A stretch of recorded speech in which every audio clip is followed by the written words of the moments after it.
Can you believe it? Tomorrow is, of course, Election Day. Early voting has been underway for the last couple of weeks or so. And, a lot of people look at these races and they overlook them for whatever reason. They shouldn't. And if you have cared at all over the last 3.5 years on some of the issues we've talked about on this show, whether it is what your kids are learning in the classroom, whether it was, the issues from 3+ years ago when they were not even in the classroom, if any of those things matter to you, which they should, even if you don't have kids in the school districts anymore, tomorrow's the day to get out and to make sure you're going and you're voting. So one of the most hotly contested races here locally that we're keeping a close eye on has been this Blue Valley School Board race. And I saw it was highlighted on Laura Ingram's show on Friday nights on Fox News. And they did a very good job for the most part. They might have screwed up the geography of Blue Valley, but they got the rest right, and they did a very nice job highlighting regular parents. These are not people with big political aspirations, stepping to the plate and trying to improve the future for their kids and kids across the entire school district. So we're happy to welcome on and say hi to the four of the candidates running in the Blue Valley school board races. And if you are a voter in Blue Valley, you can vote for all four of these candidates. These are not district-specific seats.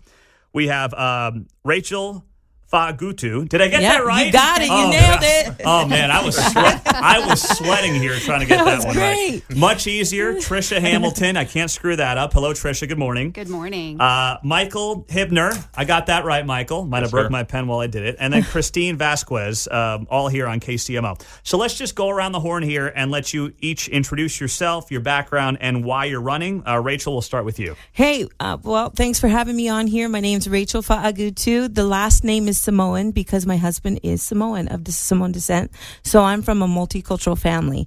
One of the main reasons that I ran for this race, I want to see the academic rigor return to Blue Valley. But my children have been exposed to the CRT, critical race theory. And I've, as parents, my husband and I have really had to address that and let my kids know that brown kids are not going to be perpetual victims and white kids are not oppressors. The racial division that comes because of that is something we don't agree with, and that's why I'm running. All right, Trisha Hamilton, next up. Why are you running, and what's your story? Well, thank you, Pete, for having us on this morning. I am Trisha Hamilton. My husband and I have been married for quite some time. We made our home in Overland Park since 1998. We have 3 kids. Our youngest is in 7th grade, and part of the reason, there are multiple reasons, but part of the reason that I'm running, we have a behavioral issue in our schools, in our public schools, and we're not holding our kids accountable for their behavior. And that is something that I am passionate about. I love our teachers. Our teachers are crying out. We've spoken with so many of our teachers that are saying, we're leaving. We're retiring in crazy numbers. We don't have enough teachers to replace those teachers that are leaving. And a large part of it is the amount of disrespect that is coming from our students and even the parents that are protecting that behavior. That's great. All right, next up, Michael Hibner. Mike, why are you running for this Blue Valley School Board? So my wife and I moved to Blue Valley 13 years ago for the schools. We have 3 daughters now, 14, 11, and 6. And I saw some of the academic decline, was very frustrated with it. I am an accountant as my day job. And so also saw a lot of the wasteful spending that we were doing that I believe drove a lot of the academic decline and probably some of the behavioral decline that Trisha referred to. So that is why I'm running. And last but certainly not least, Christine Vasquez, what's your story? Why are you running? Yes, good morning. Thank you. So I have 5 kiddos from a 19-year-old all the way down to a kindergartner. So I will be in high school until 2036. So it is one of the reasons why I'm running is because I'm super invested in seeing our community continue to be everything that we moved here for. We, to Mike's point, moved into Blue Valley about 6 years ago. We've lived in Kansas for 10, but for the schools. And my now 5th grader was one of the first ones to be impacted when phonics was removed from our school system. And it was something that actually I wasn't aware of. I didn't remember a board meeting about it, no parent involvement. And luckily it's back in now, but he's been suffering along with about half of his class getting pulled for extra help. So I'm looking to make sure that we are not making policy decisions that parents and the people who are affected by these decisions don't have any input or any, forethought and knowledge about. So the Blue Valley School Board candidates are here. Christine Vasquez, Michael Hibner, Tricia Hamilton, and Rachel Fa'agutu. I read these articles here locally, and the Kansas City Star writes that, you're a bunch of conservatives and your opponents are the more moderate candidates. I mean, I'm listening to the four of you, why you're running, your stories. You all have kids in the district. And I'm not hearing this extremism that you are claimed to be. Well, I was raised as an Army brat. My dad was a U.S. Army officer. So I am patriotic. And if being patriotic is extreme, I don't know where that comes from. I spent my whole childhood in service of this nation. And I don't understand where everything is coming from, but a commitment to a love for the history of our nation and patriotism is a great thing to me. That's right. What do you look at when you see this kind of rhetoric being thrown out there about how this is somehow like a far-right push for people to get on school boards? First off, as I understand it, you all noted you have kids, in the classrooms. And as I've heard, a lot of your opponents, some of them don't really have kids who are certainly not elementary age, which I think at least two of you have said this morning. Yeah.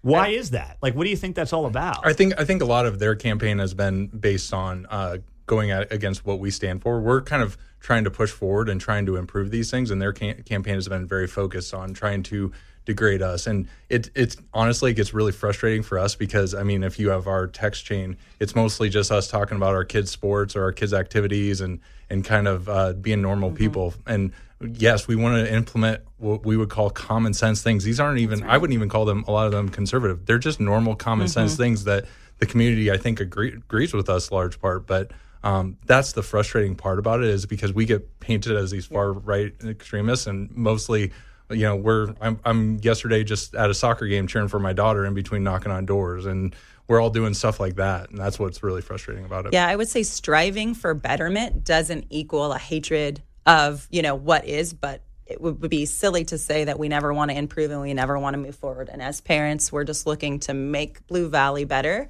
And that's not extreme. That's just wisdom. Yeah. Tricia, what about the academic decline that we've seen in the school district the last, really since COVID? It's real in Blue Valley. We've talked about it on this show before.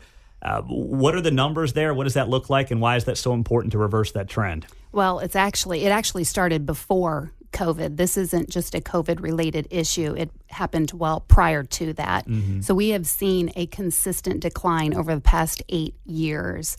We are not looking at we as a slate are looking at proficiency, and what you are seeing all over the news channels is ranking, and we have to change our focus from ranks to proficiency. Rank, yes, we are number one in Kansas, and that's fantastic. But when you are number one of mediocre, that is not fantastic. We have to look at proficiency, and our proficiency is not where it needs to be. When you have 50 out of 100 students not college ready or career ready, that's not okay. That's 50% of our kids are not prepared for what's next. And what would you point that to? Is that because of misplaced priorities, misinvestment? Why is that? Whoever wants that one, feel free to take it. I think it's multifaceted for sure. But I think one of the things that we're experiencing in conversations with our friends who are teachers or even at doors is that, our classroom sizes are big. Our teachers have additional things on their plate that don't necessarily have to do with their given area of instruction. That's right. And we're looking at teachers who are unfortunately underpaid and having these additional things, and it's affecting the ability in the classroom. Tricia mentioned behavior. If you're dealing with distractions in the classroom, That's it right. pulls our teachers away from That's right. teaching.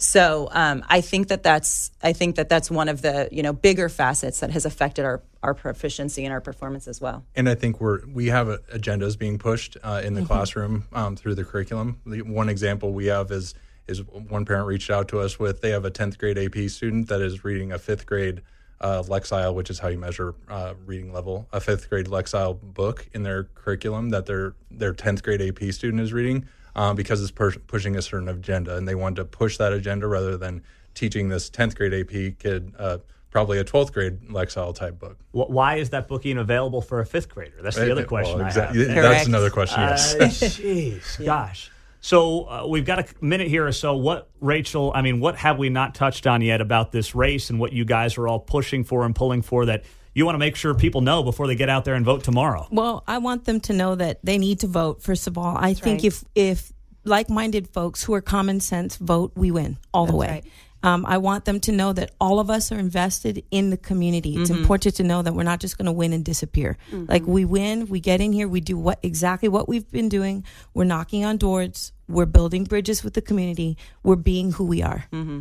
Well, I'm pulling for the four of you. I hope that you're able to get it done, and I hope that people in the Blue Valley voting district know that, they grab 5 friends tomorrow. It's going to be a low voter turnout. These always are. They can make a real difference for the next generation of Blue Valley kids. That's right. 10. Thank you. Yes. Grab 10. I like it. That's great. Rachel Fa'agutu, I got it right. I'm really proud of myself. Yes. Tricia Hamilton, Michael Hibner, and Christine Vasquez. This is the slate tomorrow that you want to be looking at. Blue Valley Excellence Slate. Just look that up, Google that, and tomorrow's going to be a big day. So congratulations ahead of time to the four of you, and we'll be following along. Thank you. There you go. Appreciate it.